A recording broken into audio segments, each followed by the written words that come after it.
우리 계속해서 수요예배 시간에는 또 교리에 대해서 우리가 배우고 있는데 우리가 지금은 하나님에 대해서 즉 신론에 대해서 배우고 있습니다. 신론 가운데서도 하나님의 성품이 어떠한지 하나님의 속성에 대해서 우리가 지난 시간에 우리가 배웠는데 하나님의 속성에는 크게 두 가지 속성이 있다 그렇게 말씀을 드렸습니다. 하나는 오직 하나님에게만 존재하는 하나님만 갖고 계시는 유일한 본질이 있는데 이것을 가리켜서 비공유적 속성이다 그렇게 말을 합니다. 그래서 지난 시간에는 하나님의 비공유적 속성 네 가지를 살펴보았는데 기억이 나실런지 모르겠습니다. 첫째로 하나님은 스스로 자존해 계셔서 그 시작과 끝이 없으신 스스로 계시는 하나님이라는 겁니다. 둘째로 하나님은 온 우주에 편재해 계셔서 아니 계신 곳이 없으시고 어디에나 다 계시는 무소부재하신 분이시다 그렇게 배웠습니다. 셋째로 하나님은 시간 밖에 계시면서 과거, 현재, 미래 모든 시간을 동시에 생생하게 보고 계시는 영원하신 하나님이십니다. 그리고 넷째로 세상 모든 것은 다 변한다 할지라도 하나님은 어제나 오늘이나 영원히 동일하시고 변치 아니하시는 불변하시는 하나님이다. 이 네 가지의 비공유적 속성에 대해서 우리가 배운 바 있습니다. 이러한 하나님의 비공유적 속성들은 하나님이 모든 피조물과 질적으로 완전히 구분되는 그래서 하나님이 얼마나 크고 광대하시고 또 위대하시며 권능과 영광과 능력과 위엄이 있으신 존귀하신 분인지를 우리로 하여금 알게 해주는 하나님의 속성들이 바로 우리 인간들은 갖고 있지 않는 하나님만이 고유하게 본질적으로 갖고 있는 이 비공유적 속성들입니다. 그래서 피조물인 우리 인간들로 하여금 크고 위대하신 하나님께 마땅히 찬양과 경배와 예배를 드리게 하며 또 온전히 그 하나님만을 믿고 섬기며 의지하도록 우리의 믿음과 신앙에 큰 유익을 주는 하나님의 속성이 바로 비공유적 속성입니다. 이러한 하나님의 속성에는 비공유적 속성 외에도 공유적 속성도 있다 그랬습니다. 공유적 속성이라고 하는 것은 하나님의 속성 가운데에 우리 인간이나 천사들에게서 발견되어지는 속성을 가리켜서 하나님과 우리 인간들이 함께 공동적으로 공유하고 있다 그래서 공유적 속성이다 그렇게 부르고 있습니다. 이러한 공유적 속성은 믿음의 사람들에게 하나님의 성품을 닮아가는 거룩한 삶, 성화의 삶, 그리고 성령의 열매 맺는 삶을 우리가 왜 살아가야 하는지 그 당위성에 대하여 당위성을 우리에게 제공해 주는 속성이 바로 공유적 속성입니다. 왜냐하면 이러한 공유적 속성은 하나님만이 가지고 계시는 고유한 속성이 아니라 우리 인간들도 가질 수가 있는 하나님의 속성이기 때문에 그렇습니다. 그래서 마치 아들이 아빠를 닮아가듯이 하나님의 자녀된 우리도 아버지 되시는 하나님을 닮아가야 하는데 하나님의 공유적 속성을 우리들이 닮아가야 한다는 겁니다.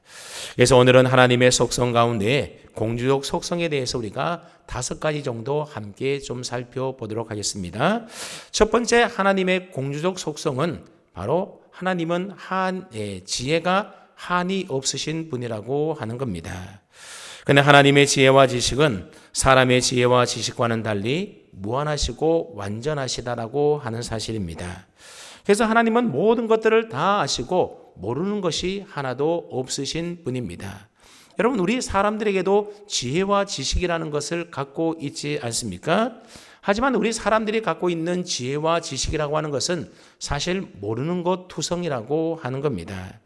이 시간에도 수많은 과학자들이 우주를 탐구하고 우주를 연구하고 있지만 하나님이 만드신 이 우주의 크기가 너무나도 크기 때문에 사실 우리 인간이 우주에 대해서 아는 것은 겨우 손톱만큼 정도밖에 되지 않는다라고 하는 겁니다. 그 밖에 이 우주에 대해서는 다 미지의 세계로 알지 못하는 세계일 뿐이라고 하는 겁니다.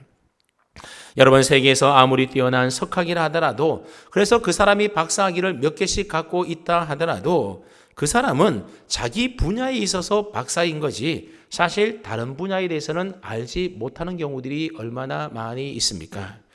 세계 최고의 심리학자라 하더라도 우리가 그 사람에게 말하지 않는다면 우리가 뭘 생각하고 있는지 우리가 어떤 계획을 갖고 있는지 전혀 알지를 못하는 게 우리 인간들입니다. 근데 하나님은 온 우주 만물뿐만이 아니라 우리의 마음의 생각 속까지도 다 살피시고 계시는 하나님이라고 하는 겁니다. 그래서 요한계시록 2장 23절 말씀해 보면 모든 교회가 나는 사람의 뜻과 마음을 살피는 자인 줄 알지라 그랬습니다. 하나님은 사람의 뜻과 마음까지도 다 살피시고 다 알고 계시는 전지하신 하나님으로 우리가 알고 믿어야 한다는 겁니다. 또한 잠언 15장 3절 말씀해 보면 여호와의 눈은 어디서든지 악인과 선인을 감찰하시느니라 그랬습니다. 하나님은 그 사람이 악인이든지 아니면 그 사람이 선하고 착한 사람이든지 모든 사람의 생각과 행동을 다 감찰하시고 살피시는 하나님이라는 겁니다. 그래서 하나님은 우리에 대하여 모르는 게 하나도 없으신 분이라는 겁니다. 또한 시편 139편 1절로 4절 말씀을 보면 이렇게 이야기를 합니다. 여호와여 주께서 나를 살펴보셨으므로 나를 아시나이다.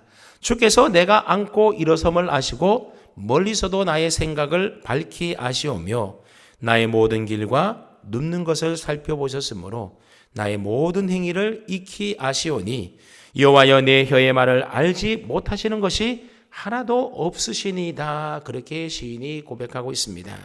여러분, 하나님이 나를 알고 계시는데 어디까지 나를 알고 있다고 얘기를 합니까?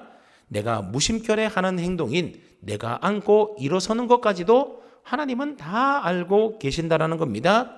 그리고 내 마음속 깊은 곳에 은밀한 생각까지도 하나님은 이미 다 알고 계신다라는 겁니다. 내가 알지 못하는 내 인생의 모든 앞길과 또 계획과 그 걸음걸음도 이미 하나님은 다 알고 계십니다. 그리고 내가 눕고 말하고 행동하는 것 하나도 빠짐없이 하나님은 다 알고 계신 분이라는 겁니다. 심지어 하나님은 우리의 머리털까지도 다 세신 바 되신다 그렇게 얘기를 하지 않습니까? 오늘 머리 감다가 머리카락이 몇 개 빠졌는데 또 몇 개가 새로 났는지 하나님은 다 아신다라는 거죠. 그래서 히브리서 4장 13절은 우리에게 말합니다. 지으신 것이 하나도 그 앞에 나타나지 않음이 없고 우리의 결산을 받으실 이의 눈앞에서 뭐와 같다고요? 만물이 벌거벗은 것 같이 다 드러난다라고 이야기하고 있습니다.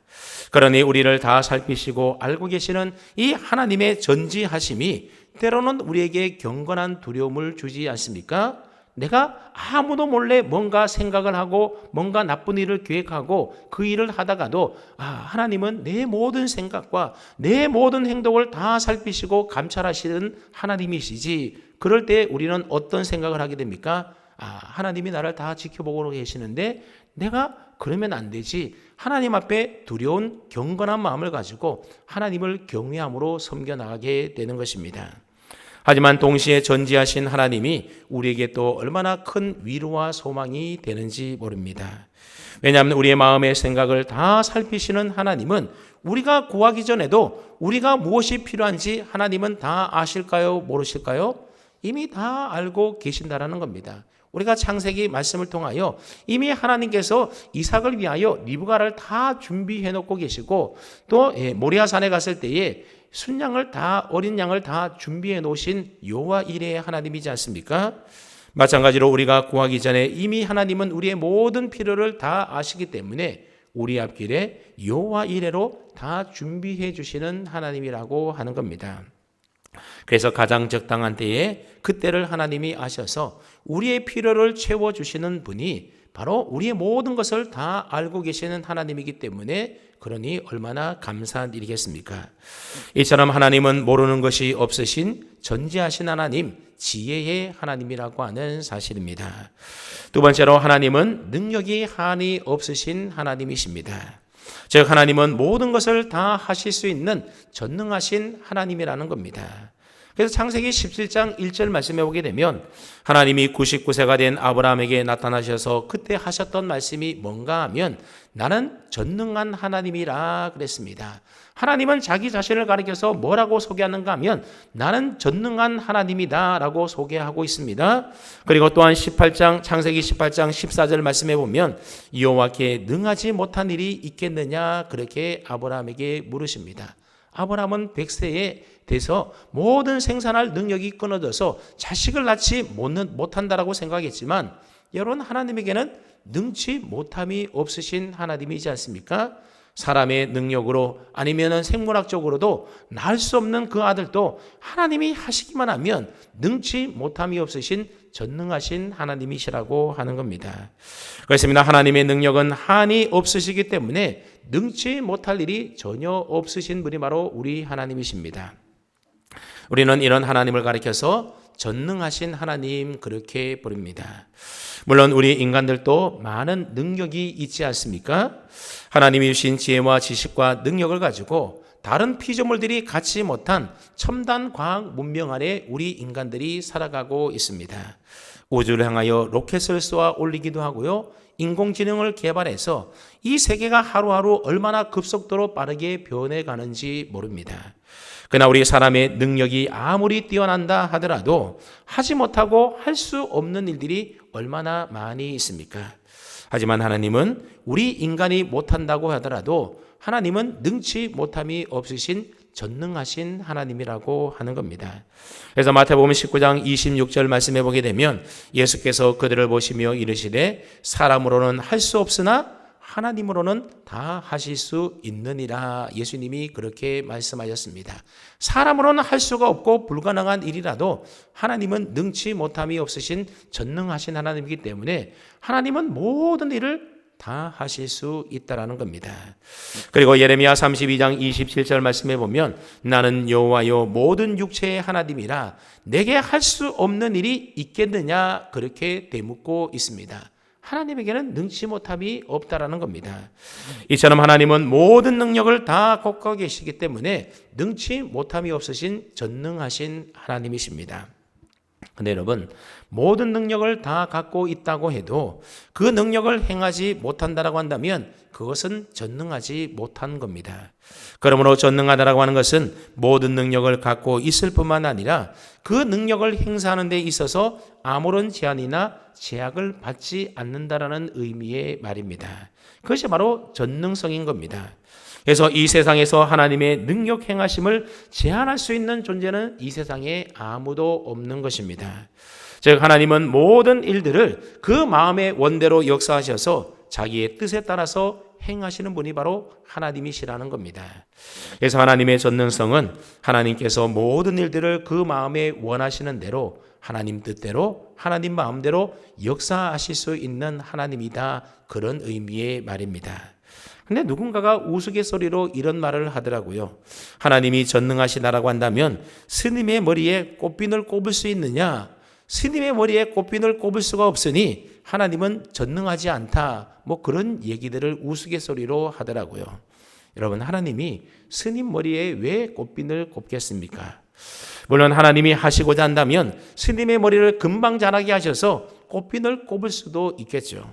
하지만 전능하심이라고 하는 것은 하나님이 그 마음대로 역사하신다라는 의미의 말인 것이지 마음에 원치 않는 것까지도 하나님의 속성과 성품에 어긋나는 것까지도 하나님이 다 행하시고 역사하실 수 있다. 그런 의미의 말은 아닌 것입니다.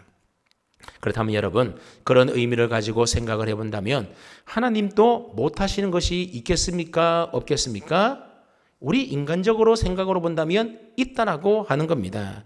여러분, 하나님은 거짓말을 하실 수가 있겠습니까? 없겠습니까? 하나님은 그 성품상 거짓말을 하실 수가 없는 분입니다. 여러분, 하나님은 죄를 지을 수가 있겠습니까? 없겠습니까?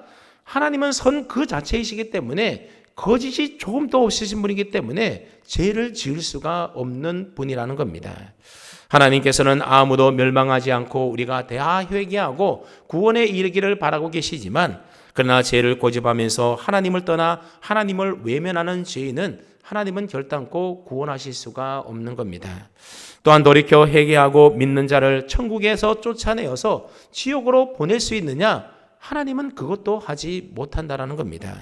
아니, 정확하게 표현하면 하나님의 능력이 모자라서 그 일을 못하시고 할 수 없다, 그런 말의 의미가 아니라 하나님은 의로우신 분이기 때문에 하나님의 성품과 하나님의 속성에 의하면 그러한 일들을 하나님은 결코 하지 않는다라고 하는 표현의 말이 좀 더 정확한 표현의 말인 것입니다.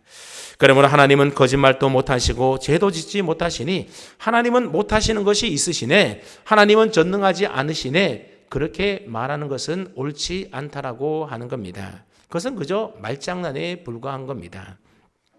이러한 하나님의 전능성은 우리가 하나님 앞에 나아가 간구하며 기도해야 될 이유가 되지 않습니까? 아무리 발버둥치며 내 힘과 내 능력으로 노력해도 안 될 때에 그때 우리는 어떻게 해야 하는 것이겠습니까? 모든 것에 능치 못함이 없으시는, 우리는 할 수 없지만 하나님은 모든 일을 다 행할 수 있는 전능하신 하나님이기 때문에 그 하나님 앞에 나아가 부르짖으며 간구하면 능치 못함이 없으신 하나님께서 우리가 할 수 없는 우리 인생의 문제를 누가 해결해 주신다고요? 하나님이 해결해 주실 수 있기 때문에 우리가 하나님 앞에 나아가 간구하며 부르짖으며 기도하는 것 아니겠습니까? 오늘도 기도하실 때에 하나님의 그 전능하심을 온전히 믿고 의지하며 그렇게 신뢰함으로 하나님 앞에 기도할 수 있기를 바랍니다. 아이고, 이런 것은 하나님도 못하실 거야. 그런 게 없다라는 겁니다. 우리 사람으로는 할 수 없지만 하나님은 능치 못함이 없으시기 때문에 불가능한 것을 가능케 하시는 하나님인 줄로 믿고 그 하나님 앞에 나아가 간구하며 기도함으로 응답받는 여러분 되시기를 축복합니다. 아멘. 셋째로, 하나님은 거룩하신 분이라는 겁니다. 우리가 일반적으로 하나님을 묘사할 때 가장 많이 그렇게 사용하는 속성이 바로 거룩하신 하나님입니다. 그래서 우리가 기도할 때도 거룩하신 하나님 또는 거룩하신 아버지 하나님, 그렇게 우리가 기도를 시작할 때가 많이 있지 않습니까? 그만큼 우리의 머릿속에 하나님은 거룩하신 분이시다, 이것이 머릿속에 각인이 되어져 있는 겁니다. 요한계시록 4장에 보게 되면 사도 요한이 환상을 보게 되는데 이런 환상을 보게 됩니다. 하늘에 열린 문이 있는데 그 안에 보좌가 있습니다. 그리고 그 보좌에 앉으신 이가 있고 그 보좌 앞에는 수정 같은 유리바다가 놓여져 있습니다. 그리고 그 보좌 주위에는 각각 6날개를 가진 4생물이 있는데 그들은 밤낮을 쉬지 않고 보좌에 앉으신 이에게 영광과 감사와 또 존귀를 돌리면서 찬송을 부르고 있는데 뭐라고 찬송을 부르는지 아십니까? 거룩하다 거룩하다 거룩하다 주 하나님 곧 전능하신 이여, 그렇게 찬양을 하고 있다라는 겁니다. 언제요? 매일 밤낮으로 그렇게 하나님을 향하여 거룩하다 거룩하다 거룩하다 주 하나님 곧 전능하신 이여, 그렇게 찬양하고 있다라는 겁니다. 네 생물들이 하나님의 거룩하심을 찬송하는데 거룩하다라는 말을 몇 번 하고 있습니까? 3번씩 반복하여 삼중적으로 찬양하고 있다라는 겁니다. 왜 3번 그렇게 거룩하다라고 하는 걸까요? 그것은 성삼위로 존재하시는 하나님의 거룩하심을 찬양하고 있기 때문에 그렇습니다. 즉 성부 하나님도 거룩하시고 성자 예수 그리스도도 거룩하시고 성령 하나님도 거룩하시다라고 하는 것입니다. 그래서 마가복음 1장 24절과 요한복음 6장 69절 말씀해 보면 예수님을 가리켜서 하나님의 거룩한 자로 그렇게 표현하고 있습니다. 그렇습니다. 성자 예수님은 비록 육신의 몸을 입고 이 세상에 오셨지만 그러나 하나님의 거룩하신 분이기 때문에 예수님에게는 죄가 있겠습니까? 없습니까? 우리와 똑같은 성정을 가지시고 똑같은 그러한 육신의 몸을 갖고 계셨지만 그러나 우리는 죄가 있지만 예수님에게는 아무런 죄가 없으신 거룩하신 분이라고 하는 겁니다. 그래서 예수님께서는 동정녀의 몸에서 태어나셨던 것도 죄가 전혀 없으신 거룩하신 분이기 때문에 우리 동정녀가 아닌 우리 인간의 혈통으로 그렇게 육신의 몸으로 이 세상에 오실 수가 없어서 동정녀의 몸을 통하여 이 세상에 오셨던 겁니다. 만약 성자 예수님이 거룩하지 않으신다라고 한다면, 그래서 예수님에게 죄가 있다라고 한다면 예수님의 십자가의 죽음은 우리의 죄를 구원하기 위한 대속의 죽음이 될 수가 없는 겁니다. 여러분, 죄 있는 자가 어찌 다른 사람의 죄를 대신 속량하여 죽을 수가 있겠습니까? 만약 예수님이 거룩하신 분이 아니라고 한다면 우리가 아무리 예수님을 믿는다 하더라도 우리 죄는 용서받을 수가 없고 그래서 우리는 구원을 받을 수도 없고 하나님의 자녀가 되어서 천국에도 갈 수가 없는 겁니다. 예수님이 죄가 없으신 분이기 때문에 그 예수님의 피로 대속함을 받은 우리는 죄사함을 받고 구원함을 얻고 천국에 갈 수가 있게 되었다는 겁니다. 그러므로 성자 예수 그리스도께서 거룩하신 분인 게 우리에게는 얼마나 다행이고 얼마나 큰 은혜인지 모르는 겁니다. 성령께서도 거룩하신 하나님의 영이시기 때문에 성령님도 거룩하실 수밖에 없는 겁니다. 그래서 삼위에 대하여 말할 때에 앞에 거룩하라는 뜻에 거룩할 성자를 붙여서 그래서 성부 하나님, 성자 예수 그리스도, 성령 하나님 그렇게 성자를 붙여서 우리가 이야기를 하는 겁니다. 히브리인들에게 이 3이라고 하는 숫자는 완전수로 하나님이 완전히 거룩하신 분임을 나타내는 겁니다. 그래서 보좌에 둘러앉아 있던 이 네 생물이 보좌에 앉으신 하나님께 밤낮으로 쉬지 않고 거룩하다 거룩하다 거룩하다 그렇게 찬송하고 있는 것입니다. 그러면 오늘 우리들도 성삼위 하나님의 거룩하심을 찬양해야 될 줄로 믿습니다. 시편 99편 말씀에 보면 우리가 하나님께 찬송과 경배와 예배를 드려야 될 이유가 기록되어져 있는데 왜 우리가 하나님을 찬송하고 경배하며 예배 드려야 되는가 하면 그분의 거룩함 때문에 우리는 하나님을 찬송하고 하나님께 경배하며 하나님께 예배 드려야 된다라고 성경이 시편 99편이 우리에게 말씀해 주고 있습니다. 이처럼 거룩이라고 하는 것은 하나님의 본질 그 자체이며 피조물인 우리에게 마땅히 찬양과 경배와 예배 받으시기에 합당한 이유가 바로 하나님이 거룩하신 분이기 때문에 그렇다라는 겁니다. 그럼 우리 모두도 하나님의 그 거룩하심 앞에 엎드려서 그분께 경배와 찬양과 영광과 예배를 마땅히 드려야 될 줄로 압니다. 그뿐 아니라 하나님의 거룩하심을 닮아가도록 우리는 힘써야 하는 것입니다. 그런데 이 거룩이라고 하는 말은 히브리어로 카도시라고 하는 단어를 쓰고 있는데 분리되다라는 뜻을 가지고 있는 말입니다. 불의와 부정에서 분리된 상태가 바로 거룩입니다. 세상과 세속과 구별된 것이 바로 거룩입니다. 그래서 거룩이라는 말을 다른 말로 표현하면 성결이라고도 말할 수가 있을 것이고 또는 성별이나 또는 정결, 순결, 깨끗함이라는 뜻으로도 우리가 해석할 수가 있을 겁니다. 그래서 하나님이 거룩하시다는 말은 하나님은 모든 악과 죄와 관계가 없으신 분이다 그런 의미의 말인 것입니다. 즉 하나님께서는 어떤 불결함도 없으시고 모든 더러움으로부터 완전히 떠나 있는 존재 그 존재가 바로 거룩하신 하나님이시라는 겁니다. 그러므로 거룩하신 하나님은 죄를 가까이 하실 수가 없으신 것입니다. 또한 하나님께서 거룩하시다라고 하는 것은 도덕적으로 윤리적으로 완전하시고 흠이 없으시다라는 것을 의미합니다. 하지만 여러분 우리 사람들은 어떻습니까? 아무리 성자로 추앙을 받고 의롭게 산 사람이라 하더라도 여러분 하나님 앞에서 완전히 흠이 없는 사람이 누가 있겠습니까? 그래서 욥기 25장 5절과 6절 말씀해 보게 되면 보라 그의 눈에는 달이라도 빛을 발하지 못하고 별도 빛나지 못하거든 하물며 구더기 같은 사람 벌레 같은 인생이랴 그렇게 말하고 있습니다. 하나님의 거룩하심 앞에서는 하늘의 별도 달도 그 어떤 피조물이라도 흠이 없는 것이 하나도 없다라는 겁니다. 하물며 죄 많고 허물 많은 우리 인생들이 하나님 앞에 어떠하냐라고 탄식하고 있는 것입니다.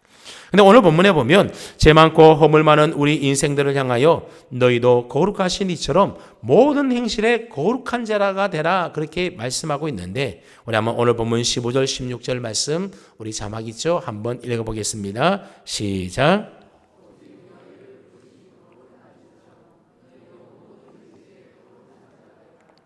기록되었으되 내가 거룩하니 너희도 거룩할지어다 하셨느니라. 아멘. 내가 거룩하니 하나님이 거룩하니 이 하나님을 믿는 우리들도 어떡하라고요? 거룩해야 된다라고 말씀하고 있습니다. 그렇다면 여러분 우리 인간은 하나님 앞에 죄와 허물이 많은 사람들인데 어떻게 하나님처럼 거룩할 수가 있는 것이겠습니까?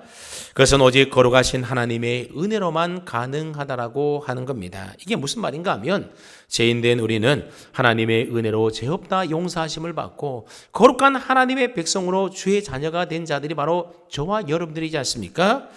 그렇기 때문에 우리는 여전히 죄 가운데 있는 죄인이지만 더 이상 하나님이 우리를 보실 때에는 죄인으로 보지 아니하고 아무 흠이 없는 의인으로 거룩한 하나님의 자녀로 우리를 보아주신다라고 하는 사실입니다. 그러면 우리가 거룩한 무리인 성도로 불리는 것도 우리 존재 자체가 거룩하기 때문이 아닌 것입니다. 하나님의 은혜로 거룩하신 하나님께 속한 자가 되었기 때문에 예수님을 통하여 값없이 의롭다함을 받은 자이기 때문에 우리가 거룩하다라고 불리게 되는 것입니다. 근데 하나님은 구별되게 부름받은 주의 자녀된 우리에게 모든 행실에 있어서도 거룩한 자가 되라고 우리에게 요구하고 있다라는 겁니다. 그저 하나님의 구속하신 은혜를 입고 구별된 거룩한 주의 백성이 되었다라고 하는 이 내면적인 차원의 거룩성만을 이야기하고 있는 것이 아니라 우리가 실질적으로 살아가고 있는 우리의 삶의 행실까지도 하나님을 닮아서 거룩하고 의로운 삶을 살아가야 한다라는 겁니다. 그것이 바로 하나님의 거룩하심을 본받아서 우리들도 거룩해지는 삶을 살아가는 것입니다. 그렇게 우리의 삶이 하나님을 닮아 거룩해지려면 반드시 힘써야 될 두 가지 일이 있는데 그 두 가지가 무엇이겠습니까? 그것이 바로 말씀과 기도입니다. 여러분, 우리의 신앙 생활에 있어서 말씀과 기도는 아무리 강조하고 또 강조하더라도 부족함이 없는 게 바로 하나님의 말씀과 기도입니다. 하나님의 말씀과 기도 생활만 잘한다 하더라도 우리의 신앙 생활이 하나님 앞에 날마다 믿음으로 새로워지고 온전해질 수가 있는 겁니다. 근데 이 기본을 잘 못하기 때문에 하나님 앞에서 우리의 신앙도 우리의 믿음도 거룩한 삶의 행실도 잘 되지 못하는 겁니다. 디모데전서 4장 5절 말씀에 보면 하나님의 말씀과 기도로 뭐해진다고요? 거룩하여짐이라 그랬습니다. 우리가 거룩해지는 것은 하나님의 말씀과 기도를 통하여 거룩해져 가는 것입니다. 그렇습니다. 거룩하신 하나님의 말씀을 우리가 가까이 할 때에 그때 하나님의 거룩하신 뜻이 무엇인지를 그 말씀을 통하여 깨달아 알게 되고 그래서 그 말씀 따라 순종하며 살아갈 때에 거룩하신 하나님을 닮아가는 거룩한 행실로의 삶으로 나아갈 수가 있게 되는 것입니다. 또 기도를 통하여 거룩하신 하나님과 교제함으로 그분으로부터 거룩한 삶을 살아갈 수 있는 힘과 은혜와 능력을 공급받게 되는 것입니다. 그러므로 저와 여러분 모두가 날마다 말씀과 기도의 삶을 통하여 더욱더 주님을 닮아가는 거룩한 성화의 삶을 살아갈 수 있기를 주님의 이름으로 축복합니다. 아멘. 네 번째 속성은 하나님은 의로우신 분이라고 하는 겁니다. 하나님은 거룩하신 동시에 의로우신 분이라고 하는 겁니다. 의 혹은 공의라고 하는 말을 히브리어로는 체다카라고 하는 히브리 단어를 쓰고 있는데 이 말의 뜻이 뭔가 하면 곱고 올바르다라는 뜻을 가지고 있는 말입니다. 하나님은 의로우신 분이다. 그 말은 하나님은 곱고 올바르신 분이시다. 그런 의미의 말인 겁니다. 하나님의 의로우심은 죄를 조금 더 가까이 하실 수 없으신 하나님의 거룩하신 성품에서 비롯된 것입니다. 그래서 의로우신 하나님에게는 불공평이나 또는 부정이나 또는 불의한 제약된 모습이 전혀 없으시다라고 하는 겁니다. 우리가 일반적으로 하나님의 공의에 대해서 말할 때에 크게 두 가지로 구분하여 하나님의 공의에 대하여 말할 수가 있습니다. 하나는 통치자로서의 공의가 있고 다른 하나는 하나님을 심판자로서의 공의로우심이 있습니다. 먼저 하나님은 온 우주 만물을 창조하신 창조주 하나님으로서 모든 피조 세계를 통치하시고 다스리시는 분이 누굽니까? 그분이 바로 하나님이라고 하는 겁니다.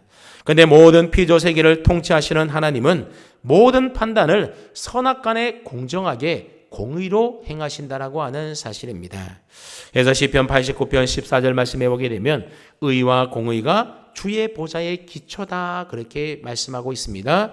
또한 시편 97편 1절 2절 말씀해 보았더니 여호와께서 다스리시나니 의와 공평이 그의 보좌의 기초다 그랬습니다. 하나님의 보좌라고 하는 말은 무슨 뜻이겠습니까? 하나님의 통치와 다스림을 가리키는 의미의 말입니다. 그 보좌에 앉아서 하나님이 온 우주 만물을 통치하시고 다스리시고 판단하신다라는 겁니다. 그러니까 하나님께서 온 우주 만물 피조 세계를 다스리시고 판단하는 그 가장 기초가 되고 근본이 되는 통치 원리가 뭐라는 겁니까? 앞서 시편 97편에서 이야기했던 것처럼 의와 공평, 다시 말하면 하나님의 의로움, 공의가 바로 그 하나님의 통치하심의 기초가 된다라고 하는 겁니다. 그래서 하나님은 차별을 갖고 통치하시거나 불의로 판단하지 않으십니다. 그분의 거룩하신 신적인 속성에 따라서 모든 것을 하나님은 공평하게 결정하시고 의로 다스리시고 통치하신다라고 하는 겁니다. 그래서 시편 7편 11절 말씀에 기록된 하나님은 의로우신 재판장이다라고 하는 이 표현의 말씀은 바로 이러한 하나님의 속성을 우리에게 잘 표현해주는 말씀 가운데 하나인 겁니다. 아무튼 하나님은 피조된 온 우주 만물을 통치하시고 다스리시고 판단하실 때에 뭘로 다스리시고 통치하시고 판단하신다고요? 의로움, 공의로 그렇게 하신다는 겁니다. 그런데 이러한 하나님의 공의는 심판하실 때도 마찬가지로 하나님은 공의로 판단하시고 결정하시고 심판하신다는 겁니다. 로마서 2장 6절 말씀을 보시면 하나님께서는 각 사람에게 그 행한 대로 보응하시되 그랬습니다. 하나님은 각 사람이 그 행한 대로 공정하고 의롭게 심판하시는 하나님이라는 겁니다. 여러분, 우리 사람들은요, 불의하기 때문에 때로는 재판할 때 어떻게 합니까? 불공평하게 재판할 때도 있지 않습니까? 그래서 뇌물을 받고 죄 있는 자를 죄 없다 그렇게 하기도 합니다. 그런가 하면 어떤 이권에 따라서 억울하게 죄 없는 자를 죄인으로 만드는 경우들도 있다라고 하는 겁니다. 뿐만 아니라 인간의 부족함과 무능함으로 인하여서 때로는 잘못 판단하여서 무고한 사람을 억울한 죄인으로 만들어서 감옥살이 하게 만드는 일도 있지 않습니까? 여러분, 만약에 하나님이 의롭지 아니하시고 불의하신 하나님이라면 여러분 어떻게 되겠습니까? 마지막 최후의 심판날에 모든 사람들을 심판하실 때에 하나님이 심판하시는데 불의한 방법으로 불공평하게 판단을 해서 영생과 영벌을 우리 각 사람에게 내린다라고 한다면 여러분 정말 큰일이지 않습니까? 이 세상 살면서 하나님 두려운 줄도 모르고 온갖 불의와 탐욕과 제약 속에 살던 악인이 있습니다. 그런데 이 사람이 죽어서도 천국에 가서 영생 복락을 누린다라고 한번 생각을 해보십시오. 하나님이 불의해서 하나님의 심판을 공의대로 내리지 않고 그렇게 악한 사람을 천국으로 보낸다라면 어떻게 되겠습니까?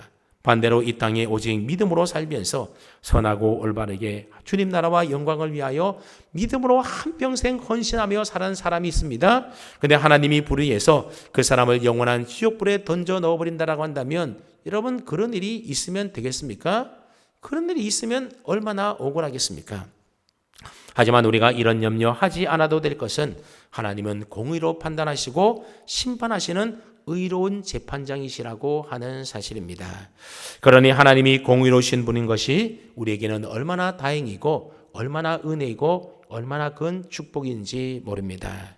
그런데요, 때때로 우리의 삶의 현실을 바라보게 되면 과연 하나님은 의로운 하나님이 맞으신가라는 그런 의문 부호가 생길 때가 있지 않습니까? 가령 의로운 사람이 고난을 받고 있는 반면에 악한 방법으로 재물을 얻는 자가 더욱더 부유해지고 형통하게 되는 것들을 보게 되면 과연 하나님은 의로우신 하나님인가? 왜 저렇게 악한 사람이 잘 되도록 그냥 내버려 두시고 의로운 사람이 고난받도록 하나님은 도대체 무엇 하시는가? 그런 의문이 생길 때가 있다는 거죠. 하지만 성경은 오늘도 의로우신 하나님이 자신의 의로서 세상을 살피시고 다스리고 계신다라고 분명하게 우리에게 말씀하고 있습니다. 단지 하나님의 공의로운 심판이 잠시 지체되고 있을 뿐이라는 겁니다. 그러므로 우리는 인내함으로써 의로우신 하나님이 우리에게 주신 그 의로운 일들을 굳게 세워 나가기 위하여 우리는 계속 힘쓰며 살아가야 하는 겁니다. 특별히 우리는 자기 자신이나 혹은 자기 자신이 속해 있는 집단의 이익을 위해서 거짓이나 불의를 행하는 그런 어리석음을 범하지 말아야 합니다. 이런 다른 사람과 이 사회를 해를 끼치는 일뿐만이 아니라 공의로우신 하나님께서도 미워하고 싫어하는 일인 줄로 우리는 깨달아서 그런 일들을 멀리해야 하는 겁니다.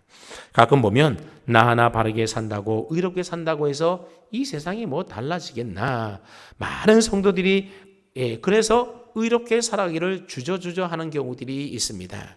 하지만 반대로 나 하나쯤이야 하면서 불의와 편법과 불법들이 판을 치는 이 세상이 만약에 되어버린다라고 한다면 여러분 이 세상과 이 사회는 큰 혼란과 파멸에 빠져드는 것 아니겠습니까? 그나마 이 사회가 의롭고 그렇게 공정하게 돌아가는 것은 다 믿음의 성도들이 하나님의 말씀 따라 믿음으로 의롭고 공정하게 공평하게 살아가려고 애쓰고 있기 때문에 그나마 이 사회가 아름다운 세상으로 이렇게 유지되고 살아갈 수가 있는 것입니다. 그렇습니다. 지금도 의로우신 하나님은 우리의 행동 하나하나를 다 살피시고 다 알고 계십니다. 그리고 마지막 날에 공의로 우리의 모든 행위에 대하여 다 심판하실 것입니다. 그럼 우리 믿음의 성도들이 의롭게 살아야 될 이유가 바로 여기에 있는 것 아니겠습니까? 그래서 저와 이런 모두는 모든 행위가 하나도 숨김없이 낱낱이 드러나는 그 최후의 심판날에 아무 부끄러움 당하지 않도록 하나님 앞에서 늘 정직하고 올곧고 바르고 의롭게 살아갈 수 있기를 축복합니다. 아멘. 마지막으로 5번째는 하나님은 사랑의 하나님이시라고 하는 겁니다. 우리는 흔히 기독교를 가리켜서 사랑의 종교다 그렇게 말하지 않습니까? 왜냐하면 우리가 믿는 하나님은 사랑의 하나님이시기 때문에 그렇습니다. 그래서 사도 요한은 요한 1서 4장 8절에서 말하기를 하나님은 뭐라고요? 사랑이시다 그렇게 말하고 있습니다. 여러분, 하나님의 본질은 사랑 그 자체인 것입니다. 그래서 하나님의 말씀인 성경을 엑기스로 다 짜낸다면 결국 하나님의 말씀인 성경에서 무엇이 나오겠습니까? 하나님의 사랑이 나온다라는 겁니다. 하나님의 사랑은 얼마나 큰지 우리의 말로 다 형용할 수가 없고 하늘을 두루마리 삼고 바다를 먹물 삼아도 하나님의 사랑을 다 기록할 수 없다 그렇게 우리가 찬양하지 않습니까? 그러니 이 짧은 시간에 하나님의 사랑에 대하여 다 설명한다는 것이 얼마나 불가능한 일이겠습니까? 그래서 오늘은 하나님의 사랑에 관한 핵심적인 내용 몇 가지만 말씀드리고 마칠까 합니다. 먼저 하나님의 사랑에는 몇 가지 특징이 있는데 첫째로 하나님의 사랑은 아무런 조건이나 요구가 없는 무조건적인 사랑이라고 하는 겁니다. 여러분, 만약 하나님의 사랑에 조건이 달려 있다라고 한다면 아마 저와 여러분들은 하나님의 사랑받는 자녀가 될 수 없었을 겁니다. 두 번째 특징은 하나님의 사랑에는 한계가 없다라는 겁니다. 즉 하나님의 사랑은 무제한적인 사랑입니다. 그래서 나를 향한 하나님의 사랑은 끝이 없고 한계가 없다라는 겁니다. 세 번째 특징은 하나님의 사랑은 계산이 없는 사랑이라고 하는 겁니다. 즉 하나님은 아무런 대가를 바라지 않는 값없이 거저주시는 계산이 없으신 사랑이라는 겁니다. 여러분, 오늘날 많은 청춘 남녀들이 그렇게 사랑을 하고 결혼할 때 보면 거기는 다 나름대로 계산이 되어 있는 그런 사랑을 할 때가 얼마나 많습니까? 하지만 하나님은 아무런 계산이 없으신 그런 사랑을 우리에게 베풀어 주십니다. 만약 하나님이 자신의 사랑의 값을 매겨서 우리에게 주신다라고 한다면 이 세상의 모든 것 다 준다 하더라도 우리는 하나님의 그 사랑을 살 수가 없을 겁니다. 근데 아무 값도 없이 우리에게 하나님이 거저 공짜로 그 선물로 주셨으니 그 하나님의 사랑이 우리에게 얼마나 크고 감사합니까? 네 번째, 하나님의 사랑의 특징은 영원히 변치 않는 불변하시는 사랑이라고 하는 겁니다. 사람들은 영원한 사랑을 맹세하지만 그러나 세월이 지나면 그 사랑도 맹세도 다 쉽게 변해버리지 않습니까? 그러나 하나님의 사랑은 어떠한 경우라도 변경되거나 취소되거나 또는 변하지 않는다라고 하는 겁니다. 영원히 변치 않는 한결같은 사랑, 그것이 바로 저와 여러분들을 향한 하나님의 사랑인 겁니다. 이 모든 것을 종합해 볼 때에 하나님의 사랑에는 아무런 조건도 없고요, 요구도 없고요, 한계도 없고 계산도 없고 변함도 없으시다라고 하는 겁니다. 왜냐하면 하나님의 사랑의 원천이 바로 하나님의 초월성과 하나님의 무한성과 하나님의 불변성이기 때문에 그렇습니다. 그러므로 나를 향한 하나님의 사랑은 나의 어떠함과 상관없다라는 사실을 꼭 기억하십시오. 내가 하나님의 사랑받을 만한 조건이 있어서 내가 무슨 행위를 해서 하나님이 나를 사랑하시는 게 아니라고 하는 겁니다. 그렇습니다. 하나님의 사랑은 내가 선한 일을 하고 의롭게 행동해서 하나님이 우리를 사랑해 주시는 것이 아니라 또 그렇지 않으면 하나님이 우리를 미워하시는 그런 사랑이 아니라는 겁니다. 그렇기 때문에 우리를 향한 하나님의 사랑을 우리는 신뢰할 수가 있는 것이고 그 사랑은 언제나 우리에게 안전한 사랑이 되는 것입니다. 이러한 하나님의 사랑이 우리를 위하여 구체적으로 어떠했는지 아십니까? 디도서 3장 3절로부터 7절 말씀을 보면 우리가 전에는 다 죄 가운데 살던 더러운 죄인이었습니다. 그때 우리는 어리석고 불순종하여 속임당하고 그리고 여러 가지 정력과 쾌락에 종로를 하며 살았다라는 겁니다. 또한 악독과 투기를 일삼았고 서로 가증히 여기며 증오하며 미워하며 살았다는 겁니다. 그러나 하나님께서 그런 우리에게 하나님의 자비하신 사랑을 나타내 보여주셨는데 그 하나님의 자비하신 사랑이 무엇이라는 겁니까? 우리가 아직 죄인 되었을 그때에 그리스도를 우리를 위하여 죽으심으로 그 은혜를 힘입어서 의롭다 하심을 받아 영생의 소망을 따라서 하나님 나라의 기업을 받을 상속자가 되게 하셨다는 겁니다. 그래서 로마서 5장 8절은 이 사실을 이렇게 이야기하는 겁니다. 우리가 아직 죄인 되었을 때에 그리스도께서 우리를 위하여 죽으심으로 하나님께서 우리에 대한 뭘요? 자기의 사랑을 확증하셨다라고 고백하고 있는 겁니다. 그렇습니다. 독생자 외아들을 우리의 죄를 대신하여 십자가에 달려 죽게 하신 그 사랑이야말로 우리를 향한 하나님의 사랑의 확실한 증거가 된다라고 하는 사실입니다. 그리고 로마서 8장 38절로 39절 말씀해 보면 내가 확신하노니 사망이나 생명이나 천사들이나 권세자들이나 현재일이나 장래일이나 능력이나 높음이나 깊음이나 다른 어떤 피조물이라도 우리를 우리 주 그리스도 예수 안에 있는 하나님의 사랑에서 끊을 수 있다 없다?